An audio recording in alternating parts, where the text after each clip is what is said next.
Fala galera, tudo certo? Pensaram que eu ia ficar livre de mim, né, com essa pandemia, mas não.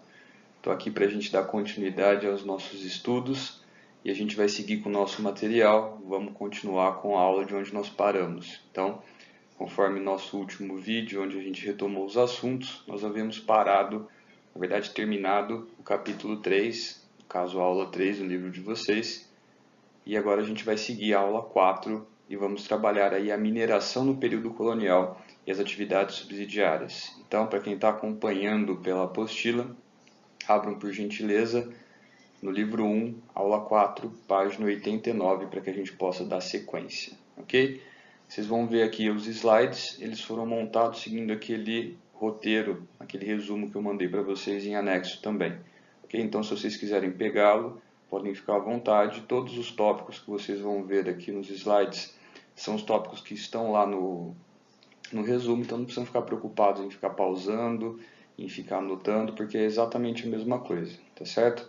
Eu vou avançando e aí a gente vai comentando e eu vou explicando o assunto, tá bem? Então vamos lá.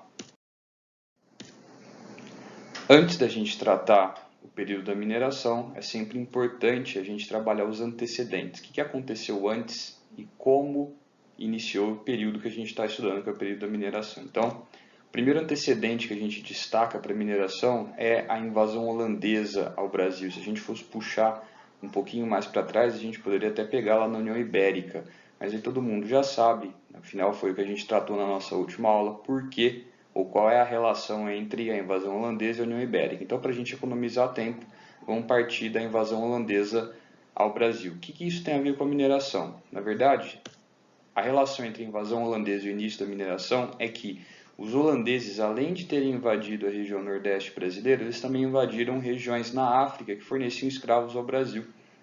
Então, quando eles tomam posse dessas regiões na África, que também pertenciam a Portugal, o fornecimento de escravos para a colônia brasileira vai ser interrompido e, em alguns lugares, prejudicado. Então, isso vai forçar os brasileiros a adotarem uma outra opção de mão de obra, que no caso vai ser a mão de obra nativa, a mão de obra do indígena, que também era escravizado.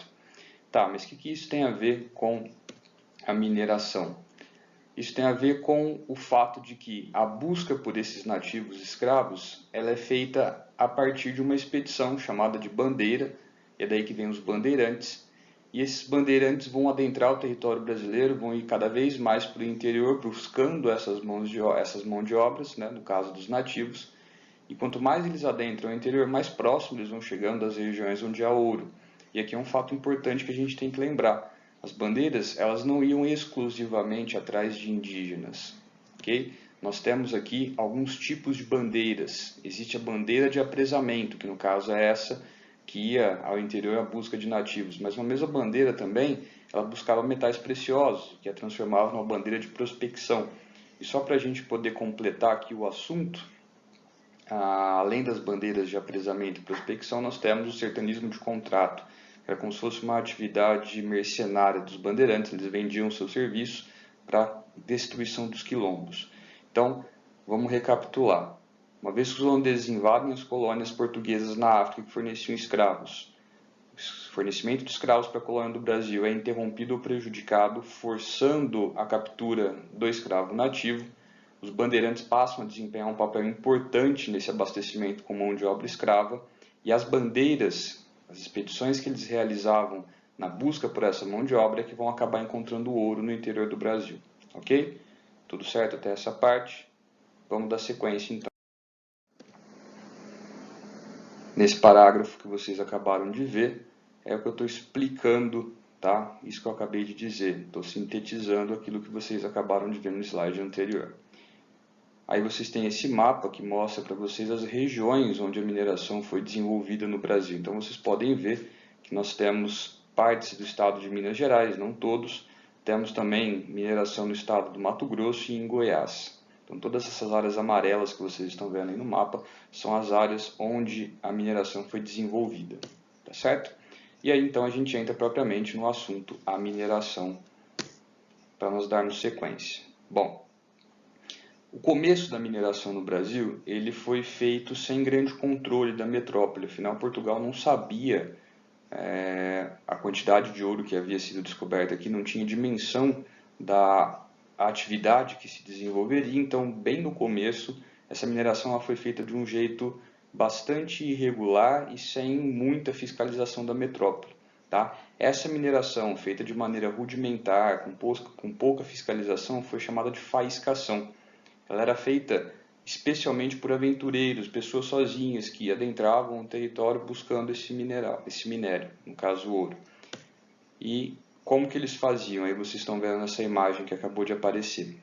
Eles faziam isso utilizando a bateia, tá? Ela podia ser de metal ou de madeira, ela tem um formato cônico e eles pegavam o cascalho no fundo dos rios, levavam até a superfície onde tem a correnteza e ali eles faziam movimentos circulares para que a água fosse empurrando esse cascalho mais fino e a areia para fora e o ouro fosse se acumulando na parte mais funda. Tá certo? Então essa era a faiscação e foi o início da mineração no Brasil. Tudo bem? Porém, tá certo? A notícia de que o ouro foi descoberto, ela chega de maneira relativamente rápida até Portugal e percorre os outros países europeus, além de outras regiões aqui na América, tá bem? E pessoas começam a sair da Europa, de outras regiões da colônia, de outras colônias e se dirigirem até a região mineradora aqui no Brasil para tentar a sorte buscando o ouro. Isso vai fazer com que a população do Brasil se multiplique por 10. O Brasil tinha uma população, antes da mineração, de mais ou menos 300 mil habitantes, e a partir de agora ele passa a ter uma população, durante o período da mineração, né, no auge dela, de 3 milhões de habitantes. Então é muita gente que vem para cá, tá bem? Um outro motivo que contribuiu para que essa população aumentasse, né, para essa explosão demográfica, foi o Tratado de Methuen, que Portugal fez com os ingleses. Esse tratado também é conhecido como Tratado dos Panos e Vinhos. O que tem a ver o Tratado de Methuen com a explosão demográfica aqui no Brasil durante a mineração? A relação entre o tratado e a explosão demográfica é que esse tratado, ou por meio dele, Portugal compraria tecidos ingleses e os ingleses comprariam vinhos portugueses. Tá? O que tem a ver uma coisa com a outra?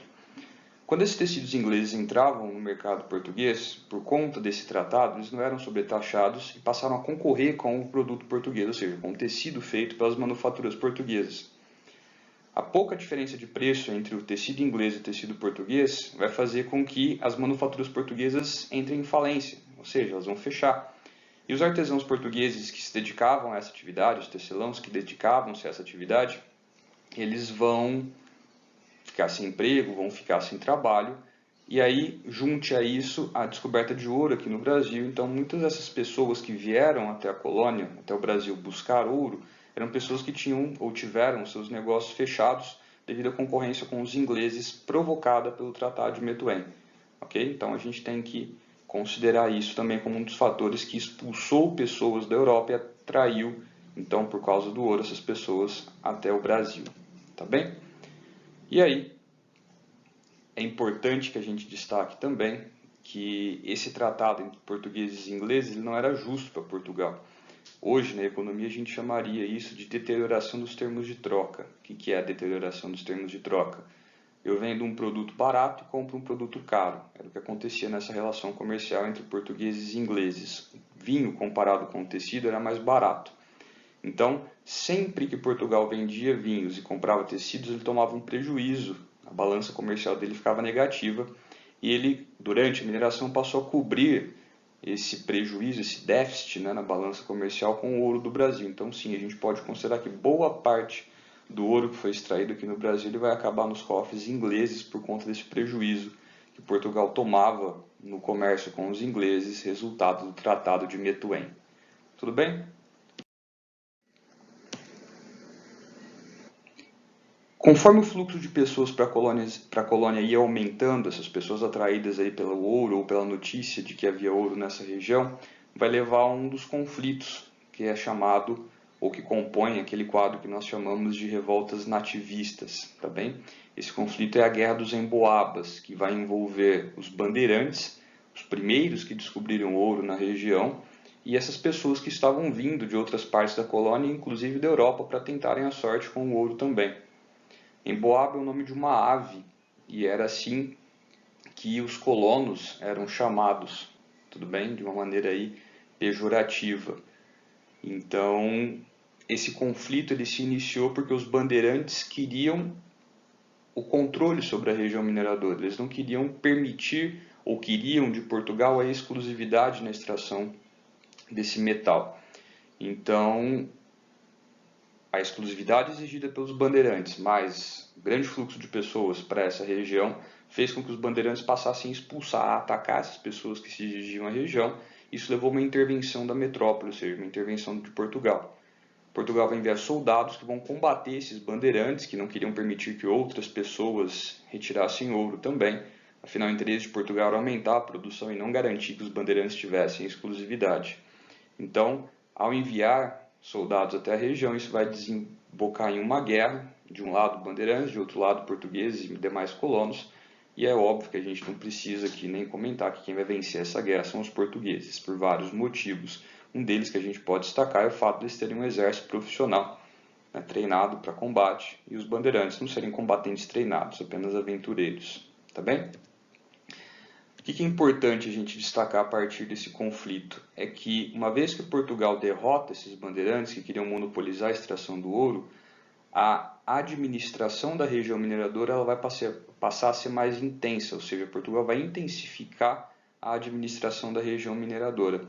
E aqui então no próximo tópico vocês vão perceber que eu fui colocando quais foram os órgãos criados exclusivamente dentro da administração colonial para fiscalizar a produção de ouro e pedras preciosas. Então o primeiro que a gente vai destacar é a Intendência das Minas. O que era a Intendência das Minas? Ele era um órgão fiscalizador, administrador e de policiamento. Também ele que cuidava desses setores nas regiões mineradoras. O outro ponto que a gente tem que destacar aqui é a criação do cargo de contratador. Só que atenção, o contratador ele era exclusivo para a fiscalização de diamantes ou para a fiscalização das regiões que produziam diamantes. Diferentemente do ouro, o diamante ele não pode ser marcado, tá bem? Não tem como você carimbar o diamante. Então, o contrabando, o roubo, né, desse tipo de pedra, ele era muito fácil, porque ele poderia ter sido encontrado em qualquer lugar, ter sido trazido de qualquer lugar, nada garantia que ele foi extraído ou produzido na colônia do Brasil.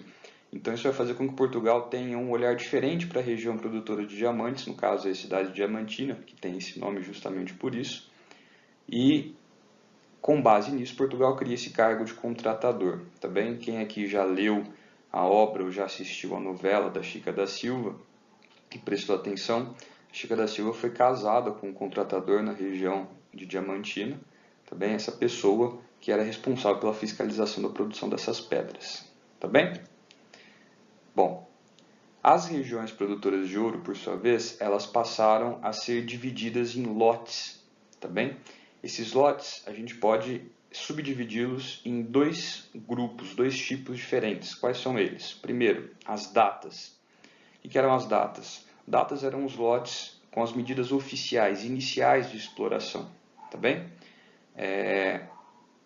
A concessão das datas para exploração ela estava diretamente ligada ao número de escravos que a pessoa tinha para produzir. Por quê?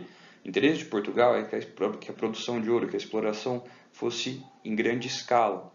Então, se a pessoa tivesse ali uma, duas, três pessoas trabalhando ou um pequeno número de escravos, a produção daquela data ela seria pequena e Portugal demoraria para arrecadar uma quantidade grande de ouro. Então, essas datas elas eram leiloadas e só eram distribuídas a pessoas que tinham uma quantidade razoável de escravos para poderem tocá-las. Então, fica aí uma característica importante dessa divisão. E depois, conforme a mineração vai crescendo e a ganância de Portugal pelo ouro também, é criado a lavra. A lavra era um outro lote muito maior do que as datas, que demandava um número ainda maior de escravos, também para que a produção fosse muito maior. E que vocês têm uma imagem, mesmo que está lá na imagem de capa no comecinho da nossa aula, tá bem? Era desse jeito, mais ou menos, que a produção de ouro era feita, tá bem? Eles lavavam a terra e colocavam ali embaixo de onde a água passava algo que tivesse a superfície mais rugosa, que pudesse segurar o ouro. Depois eles batiam isso e separavam o ouro da terra. Então vocês percebam aí nessa gravura da época a grande quantidade de escravos trabalhando na produção de ouro. Tá bem? Seguindo aqui então. E esse ouro retirado, ele deveria ser tributado, afinal, parte dele deveria parar na mão de Portugal, senão não haveria sentido em tudo isso, tá bem? Então agora a gente vai trabalhar quais foram os tributos, as formas de tributação criadas por Portugal para poder colocar a mão nesse ouro. E a gente começa falando da captação. Estávamos falando dos lotes produtores de ouro, que eles dependiam de uma grande quantidade de escravos, então nada mais sensato, olhando através de Portugal, de cobrar um imposto sobre a quantidade de escravos que trabalhavam.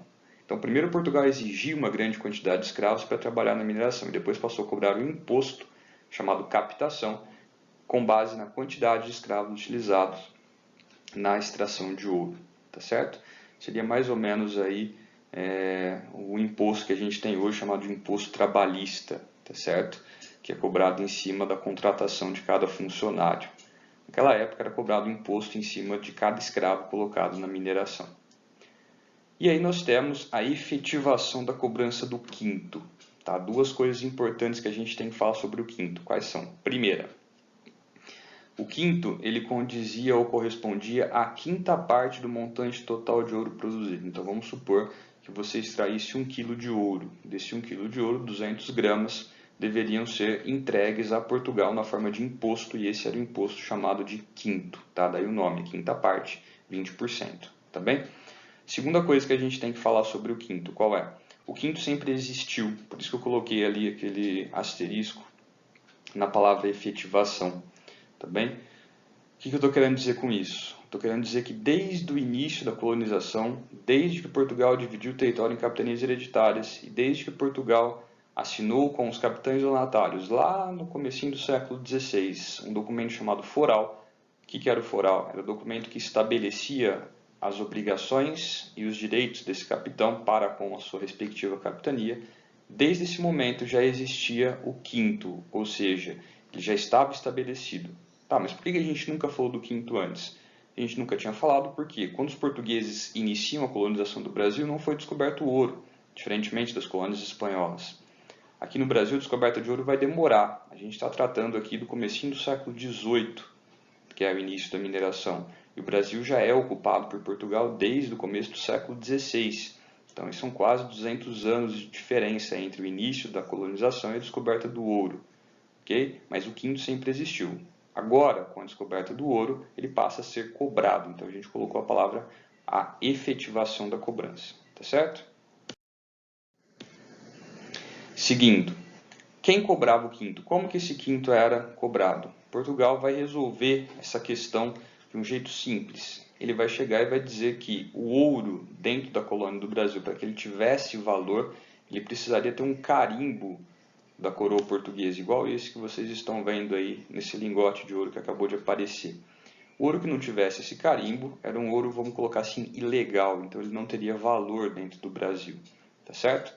Ok. Quem carimbava esse ouro? Esse ouro era carimbado em uma instituição chamada Casa de Fundição. Não bem uma instituição, mas um local, tá bem?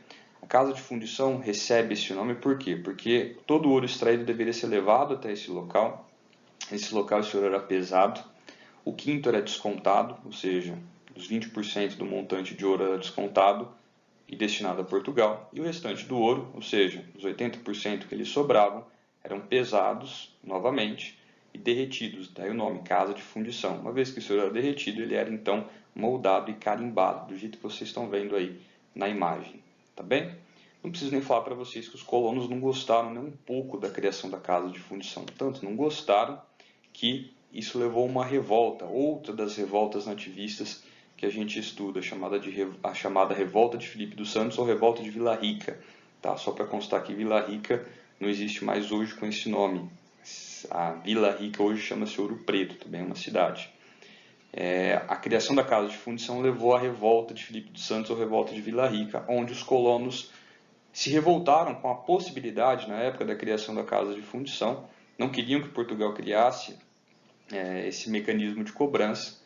É óbvio que Portugal também sufocou o movimento. No final das contas, os líderes foram executados, incluindo o próprio Filipe dos Santos, e a casa de fundição ela foi criada, tá bem? Vocês têm uma imagem do julgamento depois da execução de Filipe dos Santos, tá certo?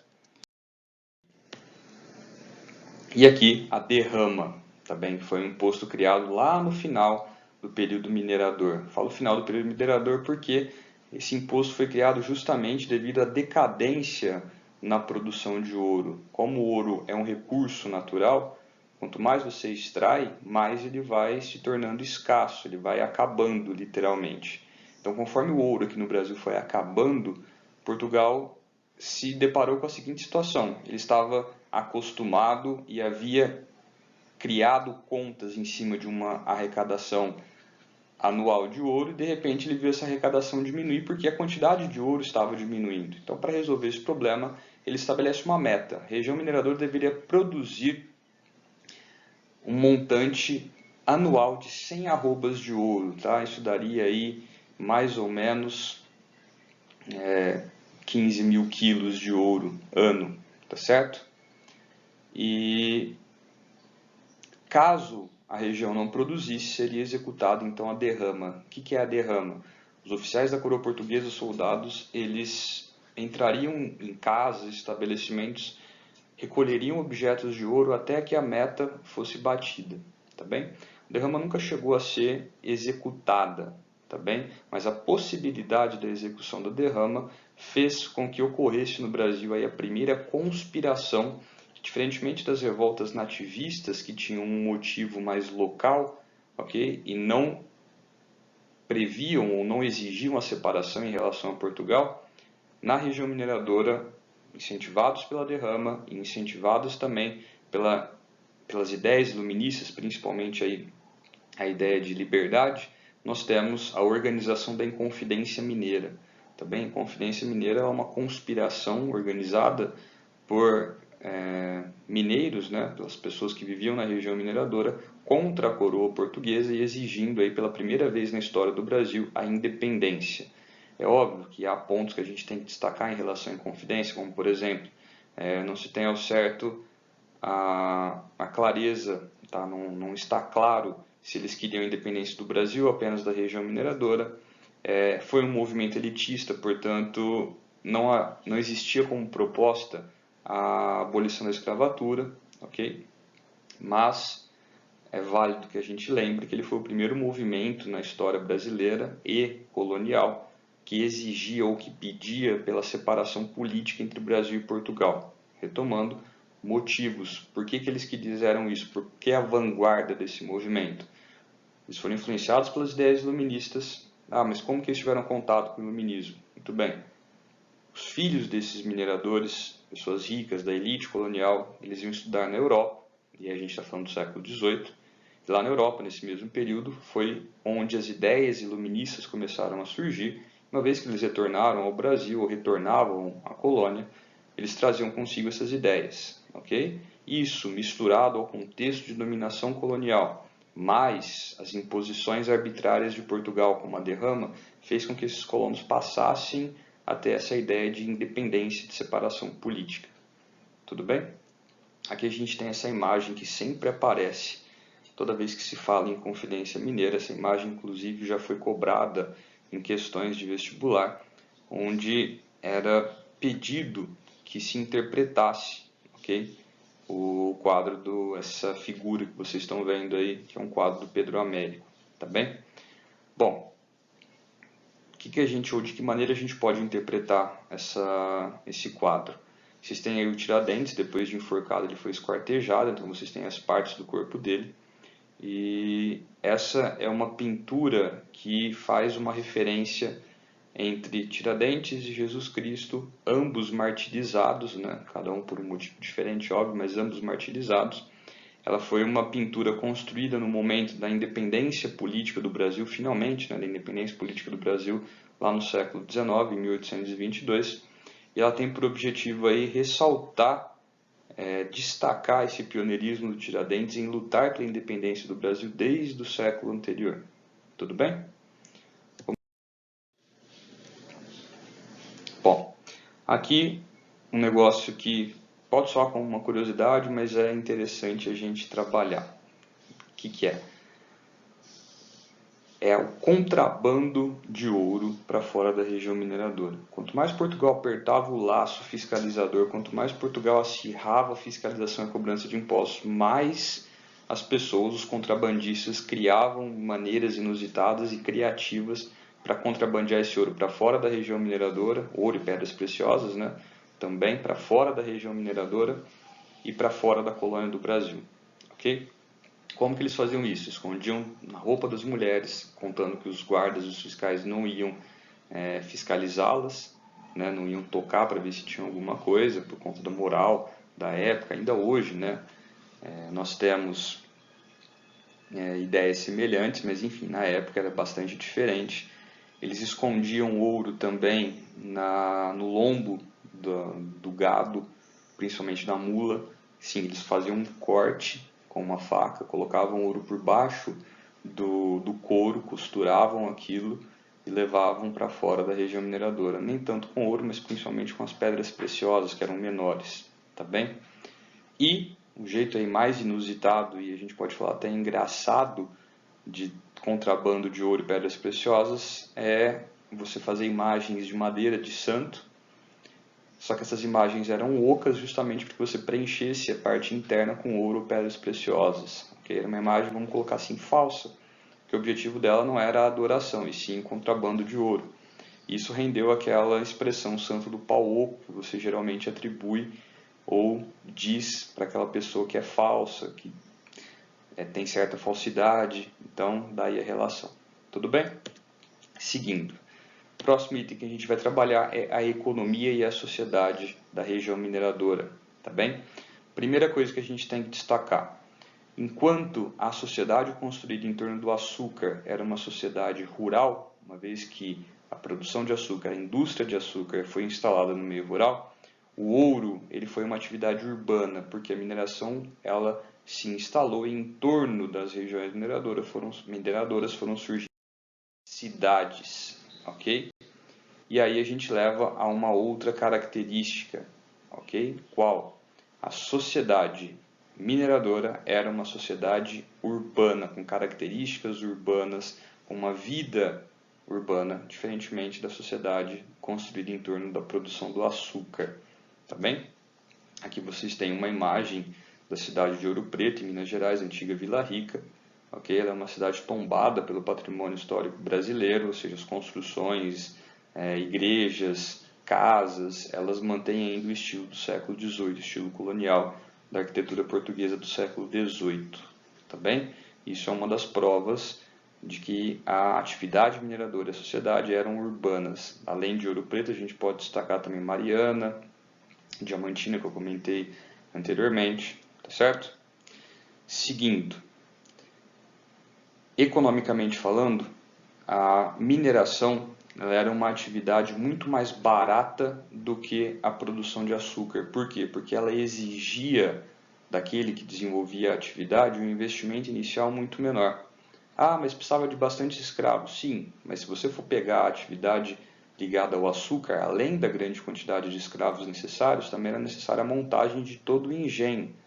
Era necessária a construção da moenga e todas as outras estruturas, conforme a gente viu na aula 3, que faziam a produção do açúcar, a casa de purgar, a fornalha, todas essas estruturas precisavam ser construídas, montadas para que o açúcar fosse produzido. A mineração, você precisava lá do lote, podia ser a data, ou podia ser a lavra, e os escravos. Isso não demandava um grande investimento inicial. Então, economicamente falando, o ouro era uma atividade muito mais barata para se iniciar do que o açúcar e com uma rentabilidade a curto prazo e muito maior do que o açúcar, ou seja, era muito mais interessante você trabalhar com o ouro, ok? Por conta disso também, muito mais pessoas acabaram se dedicando à extração de ouro, que era diferente da cana-de-açúcar, onde você tem uma concentração dessa atividade na mão dos chamados senhores de engenho, tá bem? E nós temos, por consequência disso, uma maior mobilidade social, já que era muito mais fácil você iniciar a extração de ouro. já que muito mais pessoas poderiam fazer isso, a mobilidade social trazida com a mineração era muito maior do que a mobilidade social trazida com o açúcar, conforme a gente acabou de falar. Enquanto no açúcar a produção ficava restrita na mão do senhor de engenho ou dos senhores de engenho, na mineração mais pessoas poderiam estar se dedicando à atividade, permitindo uma mobilidade social muito maior. Tá bem? E aí, juntando tudo isso que nós falamos, o ambiente urbano, a grande mobilidade social, nós temos uma outra característica importante em relação à mineração. Que característica é essa? Diferentemente da sociedade ligada ao açúcar, igual vocês estão vendo aí nessa pirâmide social que acabou de aparecer, a sociedade ligada ao ouro, ela possuía aquilo que a gente chama de classe média urbana. Quem que era a classe média urbana? Ela era formada principalmente por profissionais liberais. Então aí você tem tropeiros, oficiais, soldados, professores, advogados, médicos, todas pessoas que viviam nessas cidades que foram construídas em torno da atividade mineradora e cujas atividades dependiam do dinheiro gerado pela produção de ouro, ou seja, eram atividades urbanas desenvolvidas nessas cidades que surgiram a partir do ouro e cujo dinheiro ou financiamento vinha do próprio ouro. Okay? Isso é o que a gente chama de classe média urbana. Okay? São aquelas pessoas que desenvolvem atividades nas cidades e cujo rendimento depende aí das outras atividades também desenvolvidas no meio urbano. Isso não existia na cana-de-açúcar, por quê? Porque na cana-de-açúcar a renda ficava concentrada, ela estava apenas na mão desses senhores de engenho. Tá bem? Então, uma vez que no ouro a facilidade de se trabalhar com ele era maior, porque o investimento era menor, mais gente se dedica, mais dinheiro circula, ok? E isso incentiva o surgimento de outras atividades profissionais que vão ter os seus rendimentos aí ligados também às pessoas que extraíam o ouro, tá certo? Então isso é uma característica importante da mineração, a presença de uma classe média urbana, aquilo que não existia na sociedade ligada ao açúcar. Tudo bem? Seguindo. E aí, para a gente ir encerrando o nosso assunto, a gente vai tratar das consequências que a mineração trouxe para a colônia do Brasil. A primeira delas, que a gente vai destacar, é o deslocamento do eixo econômico da colônia, da região Nordeste, onde se produzia o açúcar, onde era a maior região produtora de açúcar, que nesse momento estava em decadência, para a região Sudeste, tá? Principalmente, onde se extraía agora o ouro que estava em ascensão, tá bom?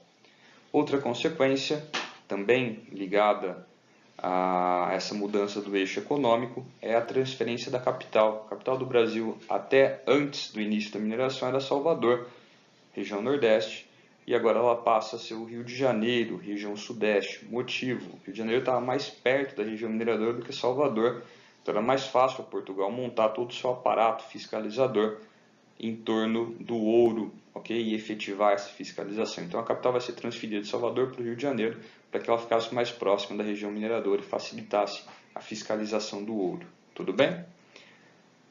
Outra característica ou consequência da mineração é a integração e o intercâmbio econômico entre as várias regiões da colônia. O que a gente vai destacar aqui? Dá uma olhada nesse mapa que eu acabei de carregar. Antes da mineração, o Brasil ele tinha diversas atividades econômicas, não era só o açúcar. O açúcar é o que mantinha a colônia funcionando, era a mais rentável e, portanto, é que se desenvolveu um maior número de regiões da colônia, mas não era a única. Acontece que as outras atividades elas se desenvolviam em regiões bastante específicas e interferiam apenas na economia daquela região onde elas se desenvolveram. Elas não tinham uma abrangência em toda a colônia e não tinham muita importância para Portugal também. Com o início da mineração, como as pessoas que se dirigiam até a região mineradora dirigiam-se para lá com um objetivo bastante específico de trabalhar com a produção de ouro, ela passa a exigir uma quantidade de produtos de outras regiões da colônia. Então, a região mineradora passa a demandar alimentos que eram produzidos em outras regiões e passa a demandar também gado, que era usado principalmente para o transporte de ouro até o litoral. Essa demanda da região mineradora por produtos produzidos em outras regiões da colônia vai promover o intercâmbio, a interligação comercial entre várias regiões da colônia do Brasil no século XVIII. coisa que não existia com o açúcar e que passa a acontecer agora com a mineração. Tá bem? Seguindo,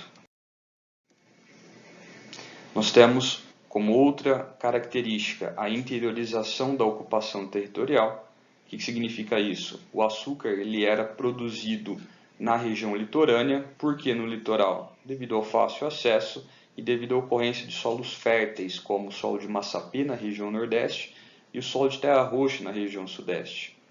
Uma vez que o ouro é descoberto no interior, a população se desloca do litoral, onde ela estava concentrada por conta do açúcar, igual a gente já comentou em decadência nesse período, e passa a se dirigir ao interior, onde o ouro estava, e aí passa a ocupar essa região. Então nós temos a interiorização da ocupação do território. E, como uma última característica e consequência da mineração, mas não menos importante do que as demais, a gente tem que destacar aí o desenvolvimento cultural, tá bem? O ouro trouxe muita riqueza para o Brasil colonial, e essa riqueza ela permitiu a importação da cultura e da arte europeia, que no contexto do século XVIII era também o barroco, ok? E posteriormente aí o rococó, que pode ser entendido como uma variação do estilo barroco, porém voltada mais à questão da arquitetura, da decoração, enquanto o barroco ele era quase que exclusivo aí da arte sacra, aquela ligada à religião católica, tá bem? Esse desenvolvimento artístico e cultural ele foi uma consequência direta da mineração, porque essa riqueza que o ouro trouxe permitiu com que esse movimento artístico permitiu com que isso fosse trazer, a cultura e a arte europeia fossem trazidas para o Brasil, e aí a gente destaca figuras como o Aleijadinho, também, que foi aí um dos maiores nomes da escultura do período barroco durante a mineração. E eu separei para vocês aqui algumas imagens, né, para a gente comentar sobre esse assunto. Essa primeira aí vocês têm um altar de uma igreja na cidade de Ouro Preto. Percebam aí que ele tem uma cor dourada bastante chamativa. Essa cor ela está ligada ao ouro, né? É um altar de madeira folheado a ouro, então tudo que vocês estão vendo dourado aí sim é ouro, isso mostra a riqueza, a opulência da região. Aí vocês vão se perguntar, para que fazer uma igreja e investir o altar de ouro? Bom, hoje tem vários jeitos da gente ostentar o dinheiro quando a gente tem ele. Naquela época não existia helicóptero, barco, não existia carros esportivos, então um dos jeitos da galera ostentar a riqueza que eles possuíam eram construindo igrejas, quanto maior, mais opulenta, melhor, e revestir o seu altar inteiro com ouro. Tá? E é um dos exemplos das mais de 30 igrejas que existem na cidade de Ouro Preto.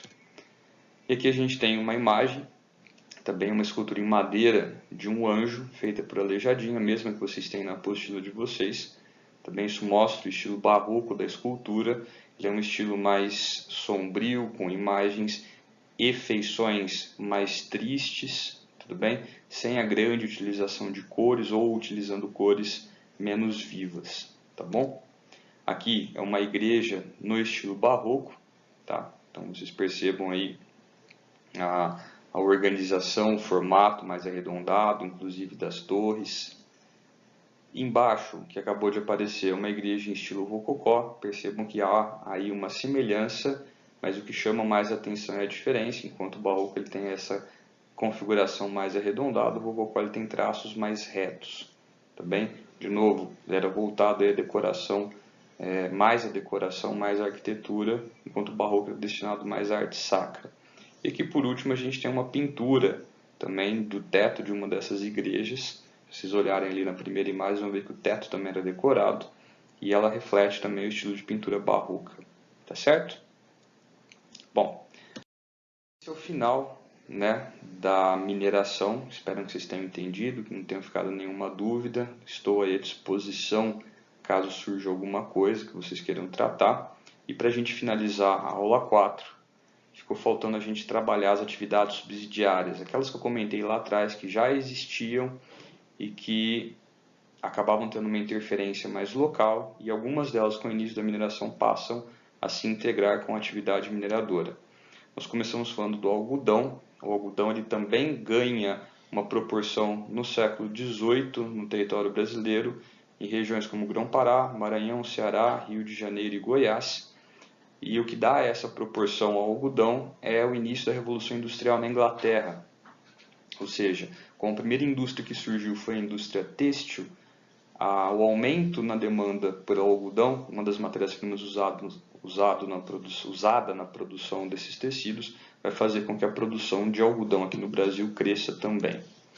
Outro produto era o fumo. O fumo ele já tinha uma expressão econômica razoável desde o início ou aí no início do período colonial, porque ele era uma das moedas de troca utilizadas na obtenção de escravos na África. Então o fumo era trocado por escravos, isso estimulava a produção de fumo aqui no Brasil, uma vez que o comércio, o mercado de escravos também era intenso, ou pela cana-de-açúcar ou pela mineração. Tá bem? Temos o cacau, que no início era produzido, extraído como uma droga do sertão e depois passa a ter uma produção mais sistematizada. A mandioca, que era de consumo indígena desde aí de sempre e passa a ser de conhecimento português quando começa a colonização, ela era utilizada principalmente para a alimentação dos escravos. Então, quando o Brasil passa a importar em grande quantidade essa mão de obra, de novo, tanto durante a produção de açúcar quanto durante a mineração, a produção de mandioca cresce.